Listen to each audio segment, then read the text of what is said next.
আল্লাহর নবী কসম দিয়ে বলেছেন, এই দোয়াটা পড়ে যদি কোনো আল্লাহর বান্দা আল্লাহর কাছে কোনো কিছু চায়, তাহলে আল্লাহ পাক তাকে খালি হাতে ফেরত দিতে পারে না।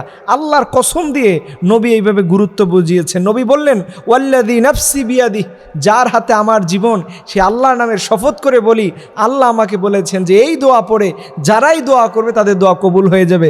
আপনার জীবনের কত অভাব আছে, সেই অভাব নিয়ে টেনশনে পড়ে আছেন, এখন থেকে অভাব নিয়ে টেনশনে পড়ে থাকার সময় নাই। আল্লাহ নবী আমাদেরকে শিখিয়েছেন কিভাবে বিপদ থেকে মুক্ত হতে হয়। আপনার ছেলে নাই, টাকা নাই, টাকার ব্যবস্থা হবে। চাকরি নাই, চাকরির ব্যবস্থা হবে। মামলা মোকদ্দমায় পড়ে আছেন, সেটার ব্যবস্থা হবে। অবৈধ হারাম রিলেশনশিপের মধ্যে জড়িয়ে আছেন, সেটার থেকেও আল্লাহ তাআলা মুক্তি দিয়ে দেবে। এর জন্য আপনাকে যেটা করতে হবে, এই দোয়াটা পড়তে হবে এবং এই দোয়াটা শিখতে হবে।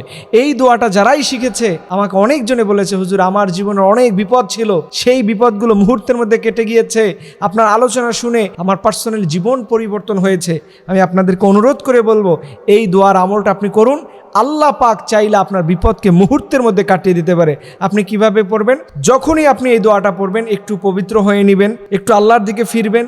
প্রথমে কয়েকবার দরুদ শরীফ পড়বেন, এরপরে আপনি এই দোয়াটা পড়বেন, আল্লাহুম্মা ইন্নী আসআলুকা বিআন্নী আশহাদু আন্নাকা আনতাল্লাহ লা ইলাহা ইল্লা আনতাল আহাদুস সামাদু আল্লাযী লাম ইয়ালিদ ওয়া লাম ইউলাদ ওয়া লাম ইয়াকুল লাহু কুফুয়ান আহাদ। এই যে সূরা ফাতিহার কিছু অংশ, যারা অন্য দোয়া পারেন সেই দোয়ার সাথেও এটা যথেষ্ট মিল রয়েছে। এর জন্য আমি বলবো, দোয়াটা তেমন কোনো কঠিন নয়। আপনি শুধুমাত্র একটু শুনে, বারবার শুনে আপনার মুখস্থ করে নিয়ে এরপরে আপনি বলবেন।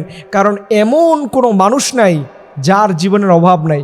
এই অভাব দূর করতে চাইলে, আপনার জীবনে চাওয়া পাওয়াগুলো পূরণ করতে চাইলে এই দোয়াটা মাস্ট বি আপনাকে শিখতে হবে।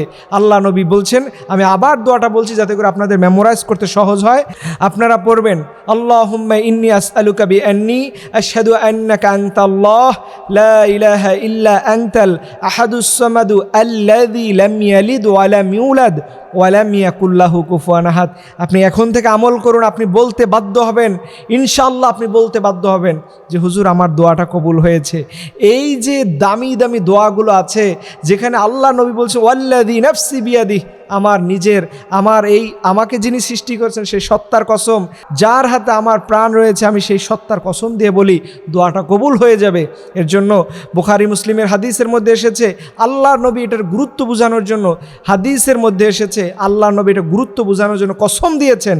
কিন্তু আপনারা এই দোয়ার গুরুত্ব বুঝি না। আসুন এই মুহূর্তে আল্লাহর কাছে দোয়া করি, রব্বে কারীম যেন আমাদের জীবনের সকল প্রকার দোয়াগুলোকে কবুল করেন। সকল আমিন।